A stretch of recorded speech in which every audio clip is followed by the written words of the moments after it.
वाल्मिक अण्णा कराड, तुम्हाला कळकळीची विनंती आहे की तुम्ही सरेंडर व्हा. स्वतःहून तुम्ही जेलमध्ये जाऊन बसा, कारण तुम्ही सुरक्षित राहू शकता. मी सगळ्यांच्या भल्याचंच सांगत आलेलो आहे. हा माझा व्हिडिओ, इतरही व्हिडिओज आहेत, ते पूर्णपणे बघा आणि तुम्ही ठरवा काय करायचं ते.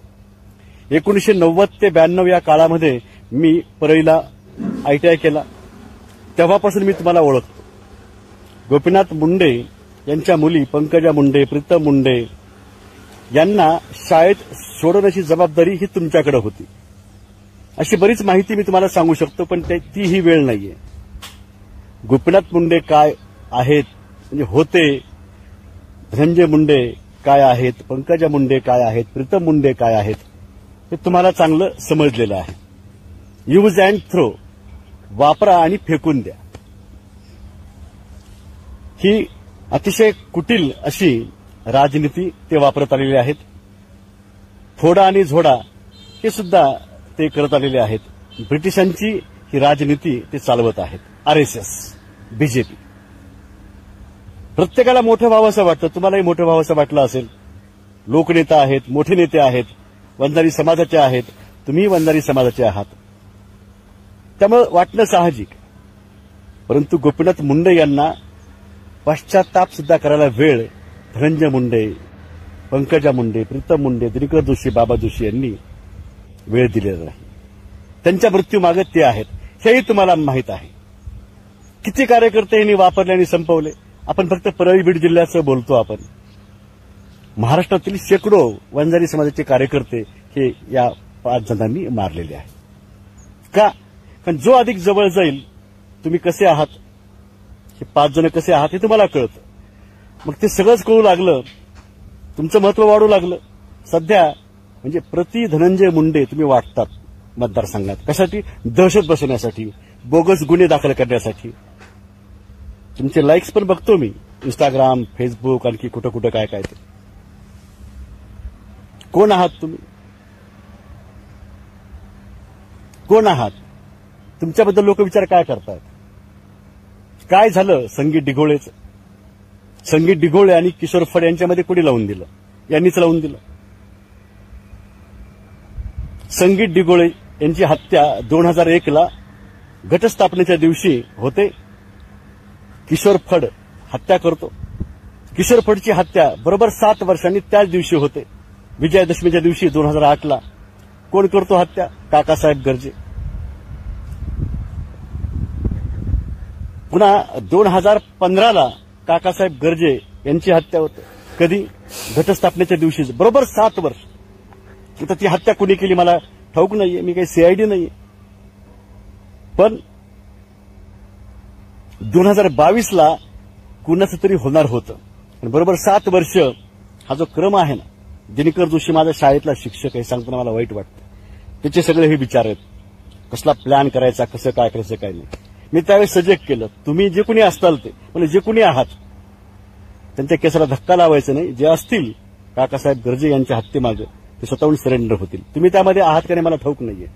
पण कित्येक मर्डर आणि हाफ मर्डर याच्या मागे तुम्ही असाल हे तुम्हाला ठाऊक आहे. कित्येक बोगस गुन्हे दाखल केले गेले बीड जिल्ह्यामध्ये, बीड जिल्ह्याच्या बाहेर, यामागे तुम्ही आहात. तुमचे फोन रेकॉर्डिंग आहेत पोलिसाकडे सुद्धा. तुमच्या हातामध्ये सरेंडर होणं एवढंच आहे. कारण जेव्हा किशोर फड यांचं खूप मोठं बॅनर लागलं होतं अंबाजोगाईत, फार उंच होतं, मी तेव्हाच म्हटलं दिवा हा विझण्याआधी मोठा होत असतो. दिवा दिनकर वासुदेव जोशी, त्याचे विचार त्याने सांगितलेले बऱ्याचदा.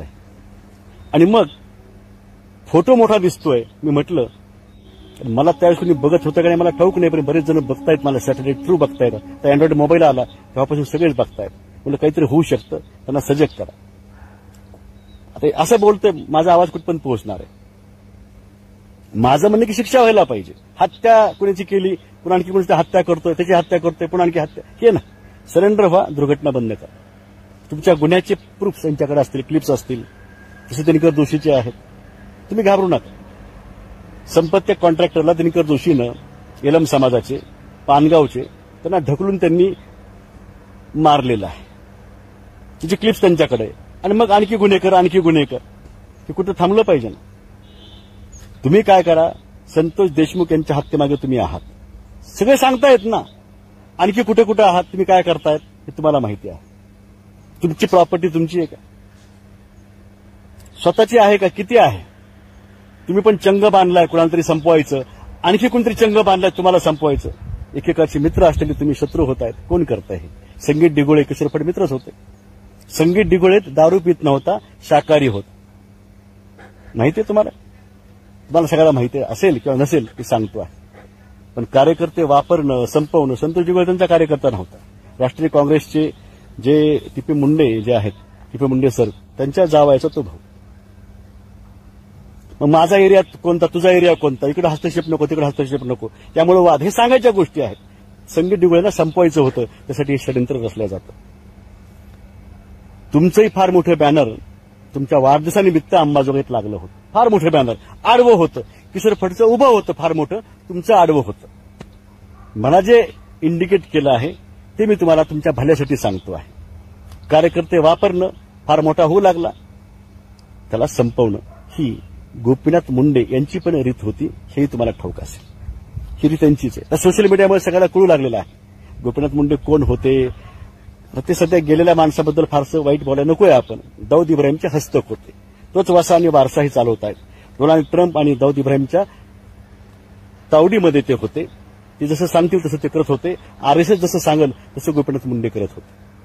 तेच आता हे करतायत. त्यांच्या गुन्ह्याचे प्रूफ्स असतील, त्यांच्या वैयक्तिक आयुष्यामधले काही प्रूफ्स असतील, हे त्यांच्याकडे आहेत. तुम्हाला वापरलं जातंय. धनंजय मुंडे अधिक बदनाम आहेत का तुम्ही जास्त बदनाम आहेत जिल्ह्यामध्ये? जिल्ह्यातलं बोलतोय मी. तुम्ही जास्त बदनाम आहेत. तुम्ही आहात, टार्गेट तुम्हाला केलेलं आहे सगळ्यांनी. मी म्हणतो चांगली गोष्ट आहे. का? तुम्हाला सरेंडर व्हायचा मोका आहे. हा सरेंडर. सगळे सांगा का आहेत. घेऊ नका कुणाला. तुमच्या केसाला कुठलाही पोलीस हात लावणार नाही. इथून सांगतोय मी काय. कारण जे सत्य न्यायासाठी मी पोलीस महासंचालक रश्मी शुक्ला मॅडम यांच्याबाबत सुद्धा मी अर्ज दिलेला आहे. कारण पंकजा मुंडे, प्रीतम मुंडे, दिनकर जोशी, बाबा जोशी यांच्या विरोधामध्ये जो अर्ज दिलाय त्यावर कार्यवाही होत नाहीये. हे कुणाचीच नाही. ते खाटीक, त्याला तरी कुणाची क्यू येईल. जन्मदात्या बापाला ज्यांनी सोडलेलं नाहीये, चुलत्याला सोडलेलं नाहीये, हे तुम्हाला काय म्हणून सोडतील? हे वाल्मिकी ऋषी जे होते, वाल्मिकी ऋषी यांनी रामायण लिहिलेलं आहे. सत्य न्यायाचं रामायण लिहिलेलं आहे. तुम्ही असे गंध इथे लावता, सगळं धार्मिक वाटावं, धार्मिक. धनंजय मुंडे पण लावतात ते. किती पवित्र पावन असं ते परळी. काय झालंय, कसं बदलत गेलंय. मोठी व्यापारपेठ ती होती. अर्ध्या लोकांनी तिथल्या प्रॉपर्टी विकलेल्या आहेत. हेच चालू आहे, हेच चालत आलेलं आहे सगळं काय. ते धनंजय मुंडे हे मतदानाच्या तिथल्या जे बॉक्स होते हे कसे पळून नेत होते, ह्याचं क्लिप्स आहे. स्वतः सांगायचे की मी माझ्या काकाच्या वेळेस असं केलं तसं केलं. काय आता उघड चालू आहे सगळं. 200 बूथ ताब्यात घेतलेत. वाल्मिक कराड, तुम्ही, तुमच्या कार्यकर्त्यांनी, धनंजय मुंडेंनी तुमच्या विरोधामध्ये अर्ज दिलेला आहे. मुक्ताराम गवळी त्यांचं नाव आहे आहेत. काय झालं त्या अर्जावर कार्यवाही? काय तर मला काय माहिती आता काय होईल. कळ सगळं कोण एसपी त्यावेळेस होते, का झाली नाही कार्यवाही, काय करायचं काय नाही. ते बेदम तुम्ही मारझोड केली काय तर निघून जा.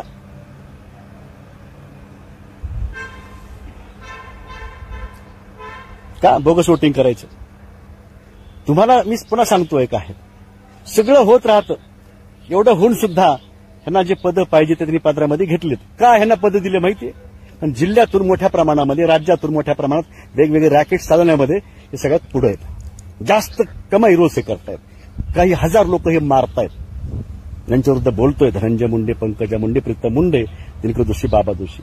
सहाय्य कोणाचं घेतलं जातं? तुमच्यासारख्या कार्यकर्त्यांचं, वेगवेगळ्या खात्यातल्या लोकांचे रॅकेट चालवण्यासाठी. मी मला अतिशय कळकळीने सांगतो आहे, माझा शत्रू कुणीच नाही. तुम्ही माझे शत्रू नाहीत किंवा मी तुमचा शत्रू नाहीये. मी कुणाला सोडत नाही आणि सोडणार नाही. दाऊद इब्राहिम यांचा उच्चार करायला लोक घाबरतात. त्यांच्या विरोधामध्ये अर्ज लिहून तयार आहे. डोनाल्ड ट्रम्पच्या विरोधामध्ये लिहून तयार आहे. माझ्यावर जीवघेणे हल्ले झालेले आहेत. कधी झाले, काय झाले ते तुम्हाला पण ठाऊक आहे. तुम्ही कुठं आहात नाहीत काय ते पुढचा विषय होईल काय.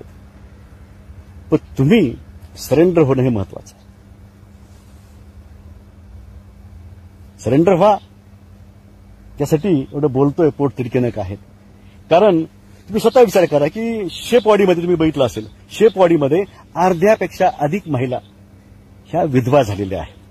जवळपास अर्ध्या महिला विधवा झालेल्या मी स्वतः बघितल्या, कारण 2016ला ग्रामपंचायतीच्या निवडणुकीसाठी तिथे मी गेलो होतो. कोण करते सगळं हे?